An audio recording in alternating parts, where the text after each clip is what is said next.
Pink Table Talk is now live. Hi, everyone. Hello. This is so exciting. It is our Hello. second show. And we are so happy to be on blackdoctor.org Facebook today. First, want to just shout out some of the things that Touch has done in Black History Month, because I feel like we've done some really awesome things this past week. And just within this past weekend, outside of being at the Pink Invitational with Unite for Her and YSC's conference last week, tag teaming between my mother and I. We also this past weekend passed out 600 bags to a bunch of the Black community in New York at the Harlem Fine Arts Show. So we got 600 education materials passed out to all Black people in New York on Friday night.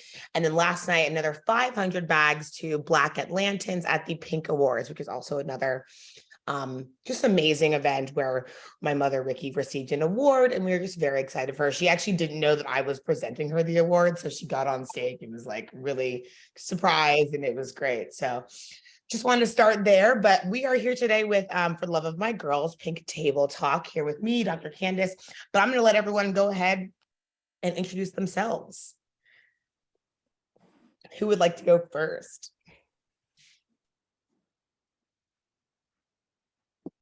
Okay, I'll go. No, you can go, Ashley. Go ahead, Celeste. Hello, everyone. I am Ashley Dedman. I am a BRCA2 mutation carrier. Family history of breast cancer on my maternal side. Father is a prostate cancer survivor. Found out through genetic testing at the age of 21, did about 10 years of increased surveillance, had a bilateral prophylactic double mastectomy at the age of 31. I'm now 37, married, mom of two. And so been in this space for over a decade, been blessed to work the local, state, and national and global level as it relates to breast cancer and genetic testing and counseling.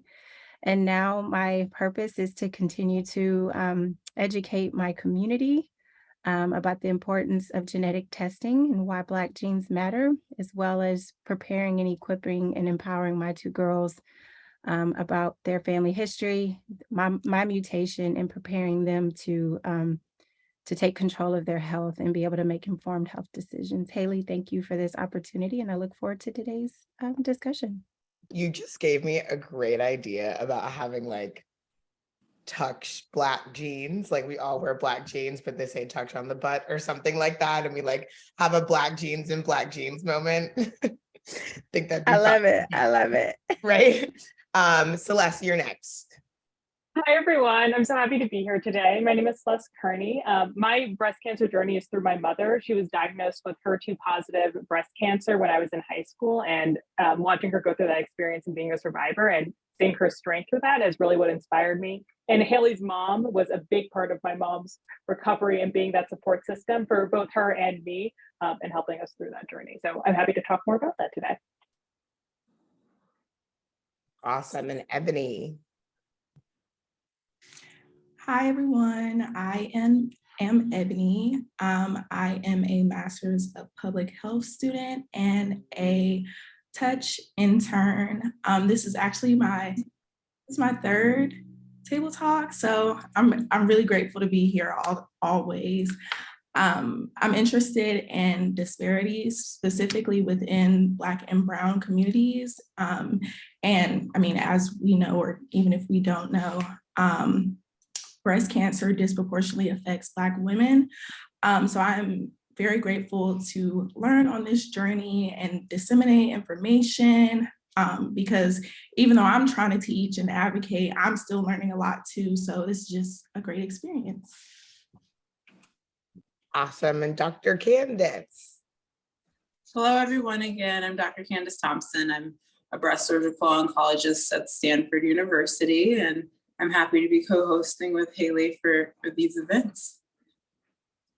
Yeah, so we are here today to talk about unlocking your HERstory, which was one of the main calls to action of the Love of My Girls campaign. And so we also, everyone here today has their own different version of why it's important to be in the shared health history space. We have one more person probably joining us a little late today, Bree Franklin. Ironically, when she comes, there will be 3 women who attended Dartmouth here to talk about their moms. I met her last week and she's amazing. And it's like, oh, you got to hop on this. But let's go ahead and take you to the website, everyone. I want to just like quickly make a plug about how cool it is because the creative is really awesome. And show you guys a little video too. So here's the website. I'll remind everybody at the end, but this is for loveofmygirls.org. It is found on the Touch BBCA website. You can scroll down here and kind of learn all about what we do. Choosing Black breast health is a major part of this campaign, and just understanding that if you understand that Black breast cancer is different, which it is, then you understand that Black breast health is different too. And we have preventive things that we need to do now. The next call to action is the one we're here to talk about today, which is unlocking your HERstory. Excuse me. So we are going to dig into that a little bit more, but then that last call to action is also getting to know your girls as an act of self-care.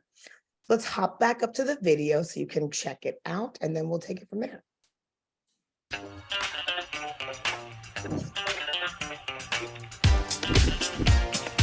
Girl, girl, girl, girl, for the love of my girls.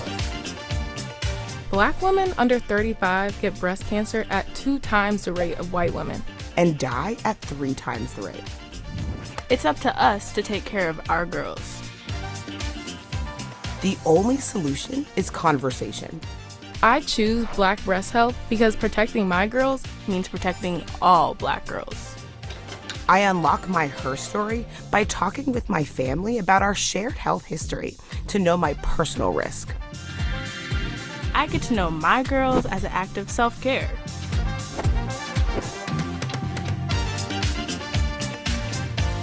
Are you ready to get in touch with your girls? Visit loveofmygirls.org to get in touch with your girls.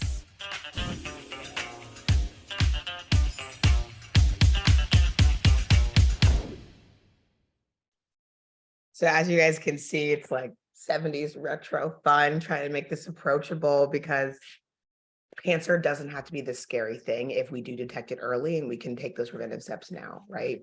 So we are here today to again talk about unlocking your HERstory. And this call to action really came about in hearing so many stories of women like that we have here today, because there's so much power in knowing what happened in your family, and so many people just don't talk about it. And so before I fully, actually, no, we'll get there later, but yeah, so I really just wanted everyone to guys kind of take a second to think like, what is your relationship with your breast health and like knowing your shared health history? Like Ashley, like how did you know to even get genetic testing? Great question, Haley. And let me tell you, that's like the 10th time I've seen that video. And I just feel like I'm like on some skates and at the roller rink, and just, I love it. I love it. So definitely love. We did skating party in DC for it. We did a skating party in Houston for it. And the next one's in Chicago on April 1st. If anyone's around, let me know. But yes, Ashley, tell us more about like, how did you even know this was a thing? Absolutely. So I know I shared earlier, but just going a little deeper. So my grandmother, and mother, all on my maternal side, were diagnosed with breast cancer. My great grandmother had her first primary cancer was in her left breast at the age of 62. Her second primary was in her opposite breast, I believe, at the age of 62. So 10 years later, my grandmother, it was said to have lung and breast cancer, and back during that time, there was no really targeted way to determine, but it was in that chest lung area. And then of course, my mother was diagnosed at the age of 49 with metastatic or stage 4 breast cancer. I was about 6 months, but now I want to say maybe about 3 months from graduating from college, right before she passed away. And then after she passed, my Dad had shared with me while I was at school. I graduated from Prairie View A&M University. Had got to give that HBCU love. That he was diagnosed with prostate cancer, and so I was really scared. I was confused. I was 21. My mom had just died. Now my dad's diagnosed. I'm trying to graduate. Like, what's going on? And so I really thought cancer was coming for me. You know, I'm about to graduate. I should be worried about my career, trying to find an apartment, all of those things that you think about when you're fresh out of college. But I was really found myself traumatized and frightened about my health. And so I reached out to my OBGYN. That's one thing. My mom was an educator, so she always empowered me to educate myself. I had a great rapport with my OBGYN, a Black woman, Dr. Deborah Gunn. And I reached out to her and I updated her on my family history, because family history can change each year. And it was after my mom passed that I found out about my great-great-grandmother. My dad had shared that with me. And so she talked to me about genetic testing. She said that this would help me to determine if I was high risk for breast cancer. It was really confusing at the time, but I knew I needed answers, and I trusted my doctor. So I knew this was the path that I needed to take. So I got genetic testing at the age of 21. Found out I just turned 22 when I found out. And then I started seeing a high-risk oncologist at the age of 22 and been seeing a high-risk oncologist ever since. Did 10 years of increased surveillance. Within those 10 years, got married, had our first child, got to breastfeed her. But then life changed, life happened. So I had to kind of go back and reassess my risk management options. And then at the age of 31, I said, you know what? I need to do something a little bit more fitting for where I was in life. And that was having a preventative double mastectomy with a delayed reconstruction. And now that I'm done with having children, I still get CA-125 blood work and transvaginal ultrasounds to monitor my ovarian health, because now my screening for breast cancer is different. It's just seeing my surgical oncologist once a year for clinical exams, but I still check my breasts daily. Right. There's something about once you start the work, it's like, yeah, I'm just going to keep on doing this. I'm just going to keep on feeling them up. But yeah, no, I thank you for sharing. I think it's so impactful to hear how far one can go preventatively. You know what I mean? And like, that's a really intense choice, especially for young women having kids, wanting to breastfeed, wanting to be, you know, just like a woman in a way, and like not feel like those things are stripped from you. So yeah, thank you. Thank you. I just wanted to add something. Thank you so much for sharing your story, Ashley. That's really important. All of the different points that you touched on, especially since we're talking about family history and knowing your family history. It's pretty amazing how many people of all backgrounds, not just African Americans, find out things after someone has already died from disease. So it's really good that we're doing this now to raise awareness. And I hope anyone who's watching goes out there and asks their mom or their dad about their parents. For breast cancer, it's really important to know what we call your first degree relatives, as far as either your mother, your sister, or another sibling, to know whether or not they had breast cancer, as well as knowing whether there are two or more family members on the same side of the family with breast or ovarian cancer or prostate cancer. Those are things that we need to look out for, to talk with our doctors and say, hey, I have two uncles, both on my dad's side, of prostate cancer. I have an uncle and an aunt on my mom's side who have breast cancer and prostate cancer. Like, I think I'm at elevated risk. Should I get tested for genetics? It's something that unfortunately not all doctors seek out that information. So sometimes we have to be more vigilant and ask our healthcare providers to refer us to genetic counselors so that we can get tested appropriately. Good job, Ashley. Yeah, you even said just having like a high risk oncology or oncology specialist, like somebody that's just there because you were able to identify your risk because you did the genetic testing, right? So it's just like this process that if you don't start it, whether the doctor doesn't bring it up, well, yeah, you just could be in a case where doctor might not bring it up, right? So best to know it now so you can advocate for yourself. Like, thank God that your doctor did, but like, and I'm like, let's shout her name out again, because I feel like that's just like, you know what I mean? Like, not like, well, all doctors hear this and like do that and tell us the things so we can be more informed. Right. Yes. Yeah. Celeste, let's hear, like, you had a similar situation to me in that, like, mom got sick and it was like, what in the world's going on now? How did you feel in that moment? And like, what are you now, like, again, no judgment here. We're all on different versions of like starting this journey to be more in tune, but like, what do you do now? What do you think about, are there things that you do differently after your mother's journey? Yeah, so my mom was diagnosed and had a double mastectomy and went through chemo when I was like in 10th grade. And so I think at that age, it was like cancer is a scary word, but I think my mom and my dad made it very like comfortable for me. Like it didn't seem as scary as I think it really was.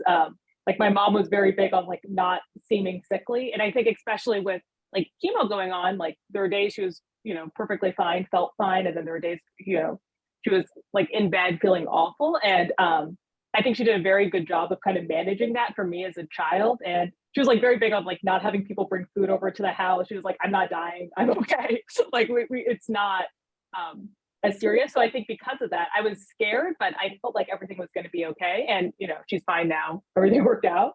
And I think I'm kind of at the beginning of figuring out the genetic testing. So my mom only went through genetic testing a few years ago, kind of 10 years after she was diagnosed with breast cancer, because her doctors just didn't suggest it. And so now I'm 25, so I'm like starting to look into genetic testing. I've like started talking to my doctors about doing that. But I think, especially for my mom, not knowing she had a genetic history of breast cancer and the BRCA gene until like 10 years after she already went through breast cancer, it's like kind of scary to think about. But it seems like genetic testing is becoming on the forefront of more people's minds, which is a good thing. So everyone can like do the steps that feel right for them to combat that. It's interesting too to think that like, even when you get cancer, doctors don't always recommend genetic testing. It's like, that's when you should be like, hey, we should check out your whole family, right? Like that just makes sense. But like, like, yeah, how do these things get lost in translation? It's Well, Haley, you very mentioned scary to think. something. You mentioned something, and research has shown us there's disparities in genetic testing as it relates to the communication from provider to patient. My mom went to three or four different comprehensive cancer centers, and no one asked her about her family history. No one talked to her about genetic testing. And I really believe, even though she was metastatic, that would have changed that treatment algorithm, that would have changed maybe just, slightly. I believe it would have changed something. And even if that knowledge would have been shared, even if it had given my mom one more tomorrow, that's one more day I could have had with her. So you hit that so spot on. Yeah, it's just crazy. And I'm really happy that we have another story that just joined us. This is Bree Franklin. Well, first, funny story. Last time I saw Celeste, we were dragging our mothers a lot, like up this hill at a 60-day, three-day walk in San Diego, because I only do the San Diego walk. But it was funny because we were like, come on, moms, like, let's go. Y'all got this. Like, they're cheerleaders as we did this 60-mile walk. And I remember Celeste, like, I'm done. I'm checking out. It's just 3 days of walking and a lot of exposure to that, the topic, and it's a lot. But so I'm glad to see you here, Celeste. That was a fun weekend too. Definitely getting our moms to being the motivators. It was lots of good music. But Bree, thank you for joining us as well. Would love to hear a little bit more about your story. I know that your stories, all of our stories are still going on, right? But I feel like your mother's cancer diagnosis was relatively recent, and we'd love to hear a little bit about like why this is the topic of unlocking your HERstory and talking about like your shared health history is important to you and your mom. Yeah, so again, thank you for accommodating me. I'm fresh back in my abode following a whirlwind in no, in New York. But yeah, so my mom was diagnosed formally in October of last year, and I think she went in for her mammogram in September, and she had skipped a couple with COVID, so she was trying to get herself back on a regular cycle. And then usually she was on her birthday, which is May, but then she decided, okay, I'll just do it since it's the fall. And I got the news like mid-October, but it wasn't outright. I had breast cancer. It was so I went to the doctor, my mammogram came back abnormal and they're doing a biopsy. So just, be patient. And of course that like had me scared crapless. I was like, wait, so that means you do have it. And there were just all these questions. And suddenly it just, like myself, our family, we were all scrambling to get answers and try to like remedy as best we could with Google and WebMD. Of course, that made it even more agonizing because the doctors were particularly slow coming back with a formal diagnosis. So she got it on October 28th. And yeah, just because, like, to my knowledge, I had absolutely no known history at that point. Like she mentioned that an aunt of hers passed from it, but it was very vague and it just seemed sort of like a one-off thing that was maybe tied to her preferences around treatment. But then come to find out, like she and then another aunt of my mom's had it. And so then we all just like were doing our best to get educated and learn what her particular path was going to be like. So just because of the nature of it, she was pretty convinced early on that a double mastectomy was the way to go. So she ended up going in for that in like mid-January, like about a week before I moved here to DC. And so she's been on the mend and is going in for reconstruction in about 2 more months. So, I mean, like she's in great spirits. And I think we've all turned a bit of a corner in terms of just feeling like this is going to be okay. She's in great hands. But obviously now in my own case, I'm like, well, this is one more sort of major red flag that I need to be mindful of as I continue to age. And, upon me having my own daughters, like making sure that they know to get screened and take it seriously. So yeah, I'm a newcomer to the breasty equivalent or like relative community, but I thank you for the warm welcome since, we got back in touch a few weeks ago and hit it off. Yeah, I mean, it's a family disease, it really, really is. It affects so many people in your family and your whole community, the people that you serve, like you just can really take over. And so it's important to just hear all the different versions of all the different parts of the equation, Dr. Candace, this is a question that I have for you because I actually just don't understand the difference. And I'm hoping that you can help me. What is really the difference between genetic testing and genomic testing? Or like, what's the difference there between those two different things? Well, this is a great question. So those are two completely different things. So genetic testing is actually looking at your specific DNA and seeing if you have any mutations that can predispose you to having certain types of cancers or certain types of diseases. So that's what genetic tests are used for. Whereas genomic tests are basically looking at the DNA or the makeup within the specific tumor or cancer. So it's not specifically a mutation that you inherently have in your own DNA. It's basically different mutations that can be within the cancer.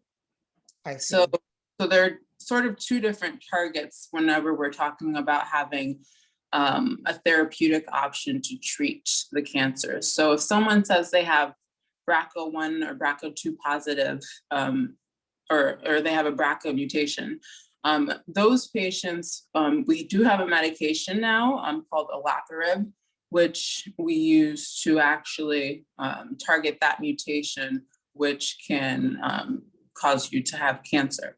Whereas if you have a specific mutation within the tumor itself, there are other types of medications that they use to target those. So genomics is looking at the tumor and genetics is looking at your overall DNA or your overall genetic makeup. Does that make sense? Sort of confusing, but it's looking at two different samples, basically.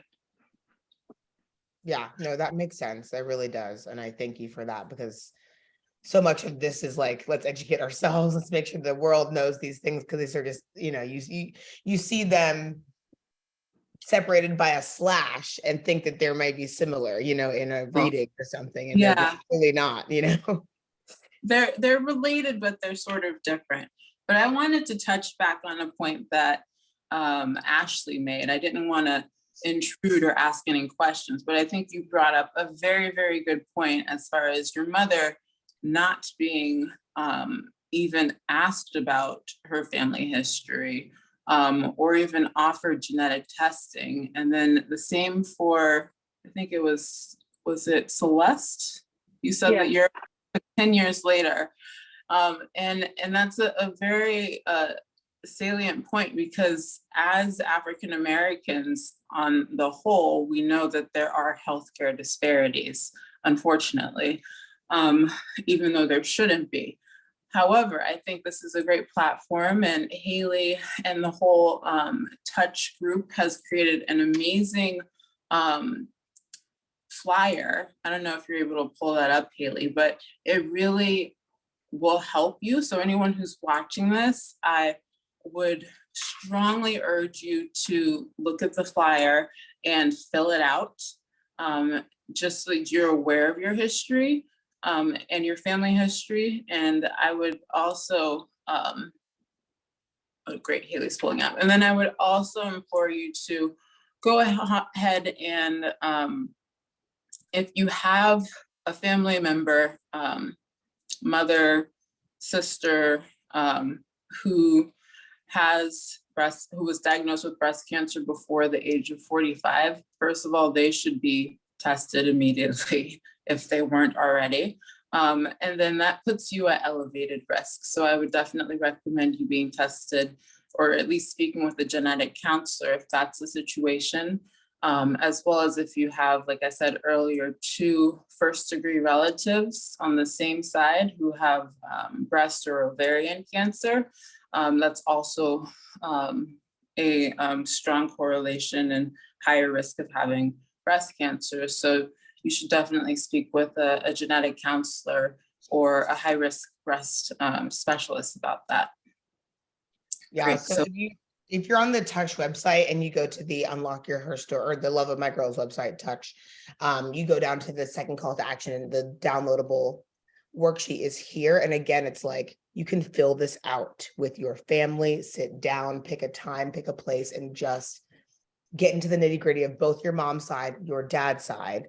And this is, as you can see here, this is going to give you information on much more than just your breast health. You know what I mean? And it's just a great conversation to have.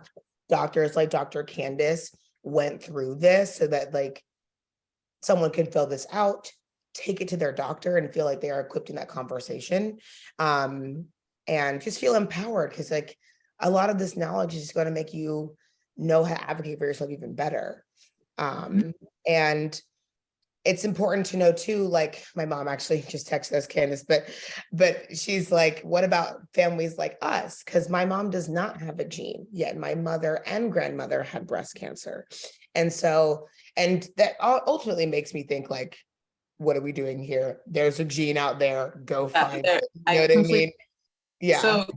So Ricky brings up a great point. So whenever, so if you do get tested, and you test negative for any genetic mutation, but you have a very strong family history of breast cancer and ovarian cancer and other cancers that run in your family, that doesn't necessarily mean that you are not at risk.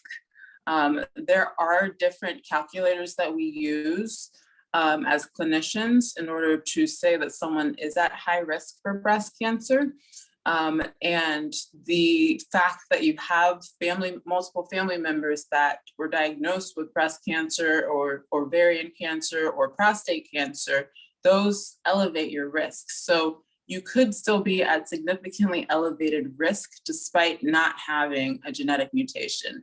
And these genetic mutations are based off of data looking at mostly European backgrounds. So we don't necessarily have all of the pieces of the puzzle right now scientifically as far as all of the different mutations that predispose someone to breast cancer. Because as we all know, African Americans and minorities were not really parts of a lot of these studies that were going on looking at the genes. So yeah. I have a question real fast. Sure. So my family history is harder to trace because my dad is adopted. So this has posed a problem since my brother and I were born. Like my mom has just really only been able to lean on her genetic history for any of these things, like, you know, just through the years for medical requirements. So to your knowledge, are there any like advanced tracing measures that descendants of adoptees can use to get this information? Because I mean, like I did 23andMe, but I know that's not particularly helpful in this case. So just wondering your thoughts on that. Yeah, unfortunately, for patients who were adopted or who have parents who were adopted, there is not really an advanced way to trace those, to my knowledge, outside of just getting a genetic test in general. And when you do get a genetic test, they should all be doing large gene panels to look at multiple genes. But as far as that being covered by insurance companies, just because you're adopted, that would be, I don't think insurance companies would cover that. You would have to still prove that you were at elevated risk for some reason. So you would have to rely on your mom's side, unfortunately, for that situation. Or pay out of pocket to have the genetic test done. What are the, Bree, like, is it just genetic tests? Oh, just so I know like what to look for or ask for. Yeah, so there are a few different companies that make genetic tests. You should just ask for a full gene panel. And they'll analyze hundreds of genes. Specifically for breast cancer, there's one that's like 84 genes, but there are other genes that are associated with other cancers. So you could ask for one that has more genes in order to rule out you being predisposed to other things. Awesome. Thank you so much. It sounded like someone Bree, just called my name. no, Bree, I was just going to say, you bring up a very good point. You know, we all don't know our family history. Some people are adopted. Sometimes family members die, you know, early. People are estranged from their family members.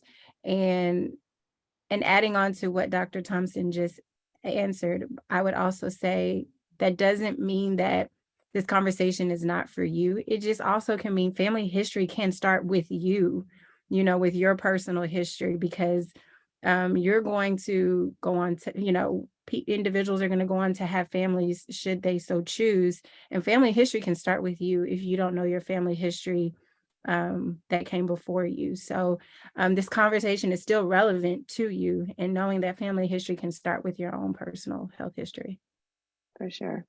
Yeah, that's so important to think about too, because the reason why we targeted 18-35-year-old women was because we can navigate our families like this. We are at this point in life where we are students, young moms, like just doing all these things. And like, so we have the capacity to talk to our older generation and our younger generation right now and kind of bridge this gap and start these conversations.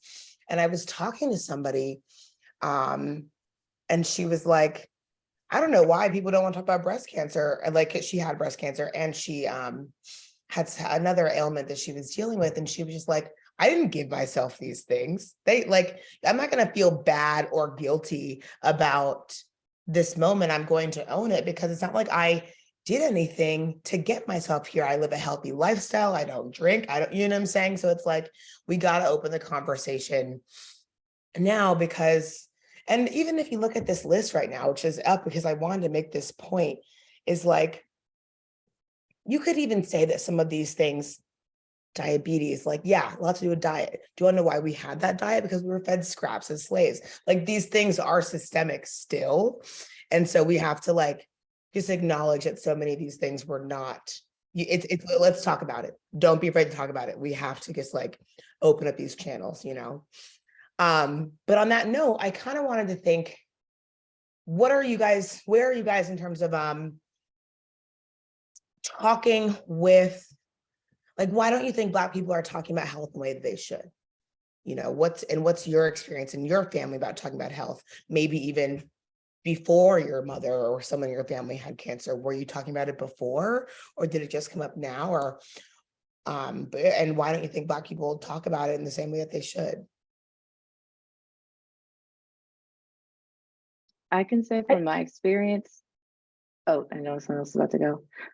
Go.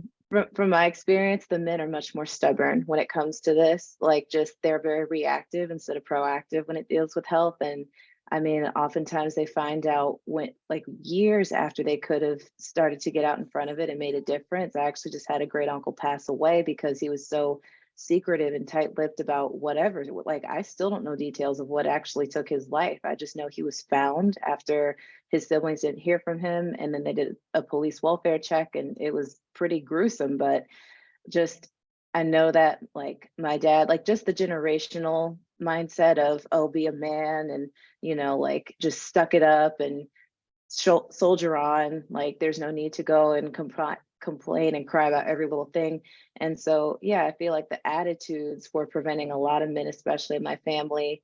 But then also, I think the shame, because as has been touched on earlier, the medical racism out here is so real. And who wants to be patronized and talked to like, you know, they didn't pass first grade, you know? And I mean, like, doctors who are just very impatient and short, especially with a lot of us, especially if they are not doctors of, you know, our cultural background.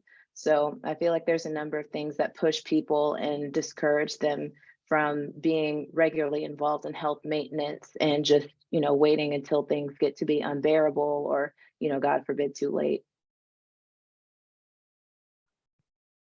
Yeah. Yeah, I think it's really the stigma around talking about it. Like, I think people see it as a failure, like Haley was saying, like, to get sick. And, you know, we don't really say that about like the flu, but like other things like breast cancer, it's like, oh, what did I do to deserve this? Almost seems like the narrative, which is really problematic and not true. And I think, as like Bree was saying, it's like sometimes it can be really hard to go to the doctor if they like don't listen to you, they don't hear you, and if it's like really expensive too. So I think that's like another issue for our communities, that's like not really a part of the culture to go to the doctor and feel respected and heard in a way that you could talk about what might be an issue going on in a way and get the necessary help to prevent it early on. I know myself personally, when I get turned off from something and it seems like a menial task, it'll take me months to go back and do it. You know what I mean? It'll take me, and so it's hard to like motivate yourself and then motivate your people. And but yeah, we just gotta, for me, like, very little things are taboo. So I find myself in like, how is that weird for y'all? Like, this is normal conversation to talk about this, you know? And so I think that we should just have to we have to normalize this in the Black community, especially with our men. Like, that point was made because that is very much a thing. And I think as women, we're like changing the game a little bit. Men are still a little stuck, so we need to like grab them and bring them along. But yeah.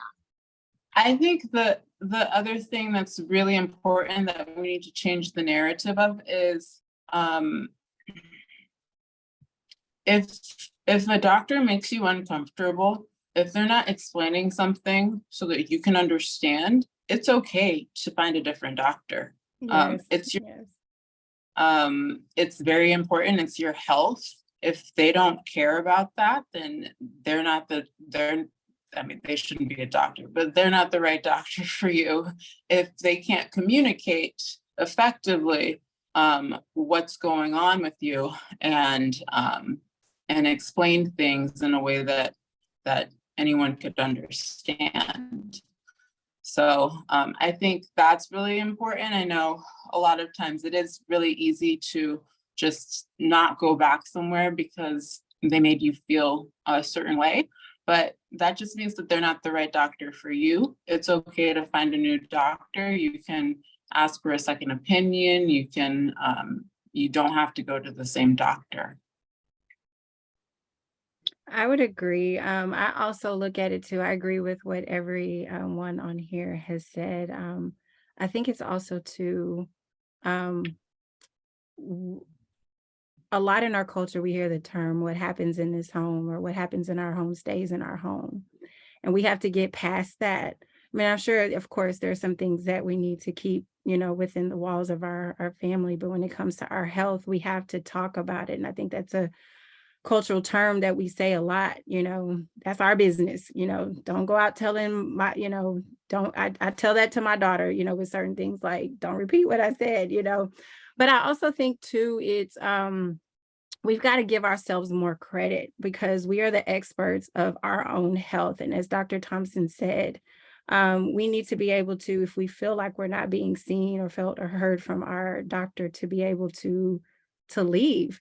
But I also think we can't leave in silence, though. We have to leave, and especially if we've experienced racism or just, something very overt, like you need to, before you leave the hospital, you need to go by the administrative offices and file a complaint, like, because if you don't, you're making it okay for the next Black woman behind you, the next woman of color behind you. And I think for me, I was a strong advocate, but when I had two girls, I became a stronger advocate because I am willing to be that angry Black woman in the hospital if I have to, if myself or my husband or my girls are not getting the care, the equitable care that they will deserve. If I have to yell, I will yell. And I'll just say, before I went into labor and delivery with both of my girls, I wrote a nice long letter to my nurse because by the grace of God, both of my OBs were there to deliver my children, but there's always that chance that the on-call doctor has to deliver. But I wrote a long letter that just said, thank you in advance for taking the best care of me. I expect this, and that. When I tell you I'm in pain, I am in pain at that moment, and I expect you to do something now. And I told him my husband is my advocate, so I set the expectation of demanding equitable care. And I think we all have that power, and we just have to shift our mindset that when we walk into with our doctors, we have to have collaborative conversations with them. We all have to be on one team together because we need them, they need us. But it's also knowing your power and knowing your worth and speaking your truth and using your voice.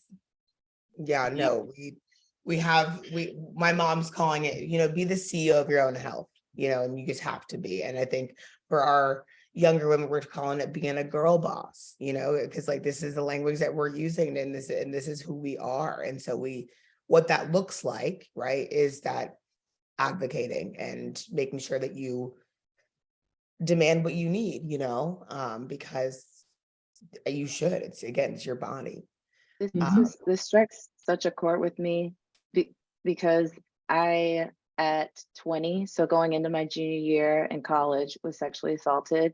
And the OB that I went to just to, try to recover from that and make sure like that I was okay, didn't catch anything, whatever. I mean, just a pig of a human being, laughed at me. At the time, I was significantly overweight because I also had PCOS. His recommendation to me was, ever heard of a gym, right? Just doing all kinds of things to make me incredibly feel like self-ashamed, and just like somehow I brought that incident on myself. Like when I was recounting what details I could remember, and he just kind of looked up from his clipboard as if to be like, right, like just not even giving any credence to what I had to say, and cracking jokes, with the nurse who was in there, and she was not a Black woman, white woman, and completely co-signed everything that he was doing. So just in hearing this, I just wish so badly that I had that confidence at age 20 to just be like, listen, you know what, like, this is my body and I know what I experienced. And if you're not competent enough to give me the care that I need, then out I go to find someone else. But, I just sat and took it because I didn't know to challenge it and, to report it. Right. So it was just the things like that I know are happening. And so that's why I'm just glad to see that there is this growing collective at a younger age who's like, oh no, we're not doing this.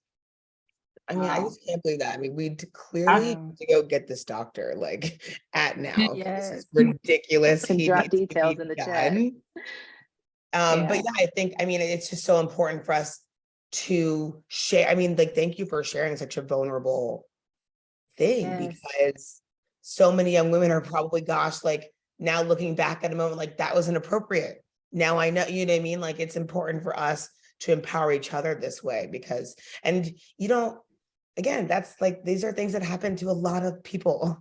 And we need to make sure that it's okay to talk about and okay to say, hey, this is not the care that I need, or something's off. You know when something's off, you can feel it. Yeah, and going in line with what Ashley and Bree said, Bree, thank you so much for sharing your story. I'm really sorry that that happened to you.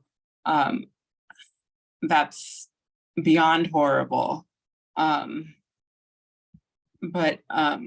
if anything like that happens to anyone who's watching, or if you feel that you are not being heard, all healthcare entities have patient advocacy, and the staff should be able to give you a phone number or an email address in order to contact patient advocacy in order to file a complaint in those sort of situations. So I strongly encourage that in those situations, because this sort of behavior shouldn't be tolerated.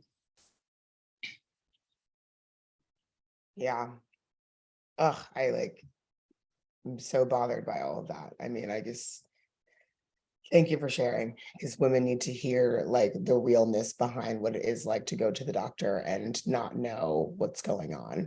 And we do have a worksheet for that too, under the campaign called How to Be a Girl Boss. So definitely check that out if you are feeling like you just need more information, and that's what we're here to do, is to like email us. If we don't know, we'll go find out, and it's important to have that mindset here. But yeah, I have a couple of announcements before we do some final thoughts, because I just want to make sure again that people know where to find us, because things just come up and you might need an answer. Like, I feel like a lot of us got some answers here today. I know I did. And so one piece of good news is that we have a survey that is on the website. As you scroll down, it will come up. If it doesn't, go open an incognito window. You just visit the website already, which is fine. Just go do it again. But do the survey, because I'm going to raffle off some gifts every month for people doing the survey in different locations. And our winner this time was one of our interns, because they had to do the survey, but I would like it for it to be somebody new. But we did give one of our interns, Jada Bingham, some cool Tuck swag and some items that we're partnering with. So look for that on social media today or tomorrow to be posted. And then I just wanted to make sure that everyone knows how to interact with the campaign at loveofmygirls.org, and the survey and the Instagram. I'm going to put it all on Black Doctor on Facebook right now, so you can check it out. I just did that. So please feel free to interact with us in any way possible. My email is also available. I'll put that in the comments as well. And I also have a really awesome announcement.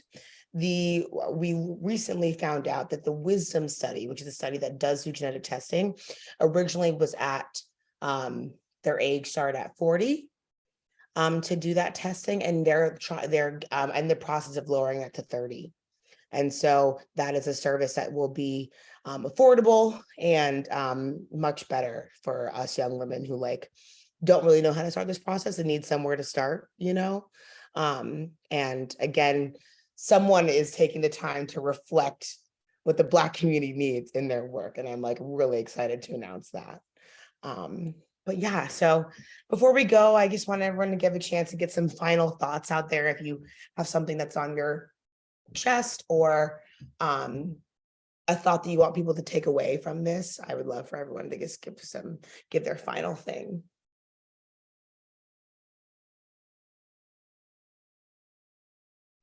Okay, I can start off. On the thread of going to the doctor, I think one thing is making sure you have someone with you, especially if you're going into a scary appointment, learning more about what's going on with breast cancer, something like that, like having someone who can be there with you and take notes. My mom talked about how immensely helpful that was. Haley's mom flew to my hometown to be there with my mom and take notes. So I think being there, being that support system for your friends and family is really important. So I want everyone to remember that and advocate for each other.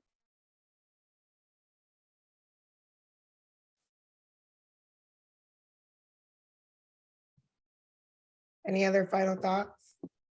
I'll go. I just want to acknowledge Ebony and Celeste and Bree and Haley, just I'm looking at you all and I'm just like, I don't remember being this confident and bold when, I was in my 20s. And so I, just want to acknowledge the four of you, Haley, for just, working with your mother just to continue the mission of Touch.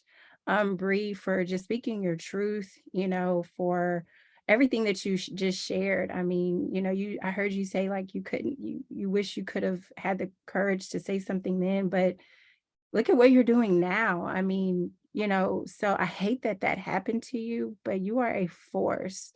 Celeste, just be able to learn from your mother's experience and to be on this platform to share, and Ebony to, be, to be a student of this work, working on your MPH. It's just four queens. I'm just like, I'm so proud. Like, I just wanted to acknowledge that. Just, it's amazing. Also, you got a double mastectomy preventatively. So that is an insane amount of courage, to take that step. And on that note, like, we didn't even go into our personal lives. This group of women everyone here is doing amazing things. We have law students, Celeste is in law school, Ebony's in school, finishing up, and Bree's about to present at South by Southwest for education. Like, people are doing crazy stuff here, and it's so crazy that we can none of that even matters when we're talking about this, right? And so it's this weird space because it's like, you can be this amazing person and still let's get and us real people doing these real things also have moms that are sick and kids that are going to, we're real people. And I think it's really important to provide the realness here. Any other comments? I'll make a last comment. So I just want to encourage again, anyone who's watching to fill out the HERstory form on the website with your mom or your sister or any family member. And just feel empowered to bring that back to your healthcare professional because it's really important to know your family history. And then one other small little plug, I will be hosting a seminar in the Oakland area. So be on the lookout for that on social media. We'll be talking about early detection and that'll be in person. So Touch will have that up and I'll have that up also. We'll make sure to put on Love of My Girls as well. We will be at South by Southwest. So if you are in that area, please come see us there. But there really, I say this all the time, but there really is something for everybody in this campaign. There's something for everybody to learn. There's something for everybody to start doing. And it's just really, it's more crucial than we know. And I think that this campaign allows us to take a lighter approach to something that's important. And I think we should just jump into it for that reason, And guys, I'm looking at the comments really quickly and people are agreeing, take someone with you, just all these things, people are finding a lot of synergy here. So this is real. And again, this is Pink Table Talk, where we really strive to make sure this is about young Black women, for young Black women, by young Black women. And we are here. So please reach out if you have any questions or thoughts, because this is one way that we can make sure we bring our programming to where Black women live, work, play, pray, and slay, as my mom says. So keep it up, guys. And thank you guys all for joining us. And we'll see you next time. Thank you, Haley. Nice to meet everybody. Thank you. Bye, everyone. Bye.